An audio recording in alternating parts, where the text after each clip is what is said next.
Depuis l'avènement de l'AES, la France essaie tant bien que mal de demeurer éternellement en Afrique.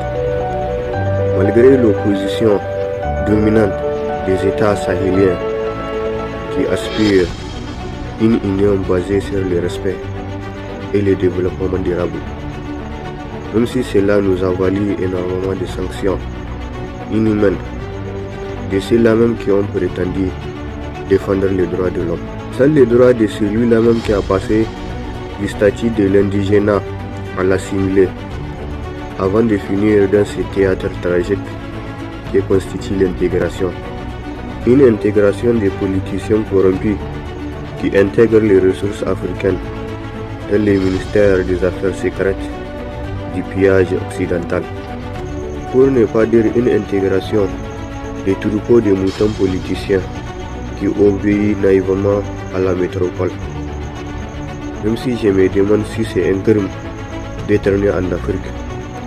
Même si j'en ai marre de ces politiciens qui polluent l'Afrique pour une science qui n'hésite pas à inoculer des produits stérilisants dans des vaccins offerts généreusement à l'Afrique. J'en ai marre de ces loups pillards aussi tordus que ces bureaucrates qui ont trépassé sans aucun honneur dans le Quai d'Orsay. J'en ai marre de ces politiciens tordus qui se cramponnent dangereusement sur la vieille machine coloniale française. J'en ai marre de ces politiciens qui servent de cow-boys aux manœuvres frauduleuses de l'Amérique et de l'Europe dans la République démocratique du Congo. Même si je me demande si un jour Macron et son mari vont déclassifier les dossiers sur les crimes commis par le gouvernement français en Afrique. Tout comme quand l'Amérique a déclaré récemment qu'elle a sponsorisé des terroristes pour laver les linges sales d'un pays dit de la liberté.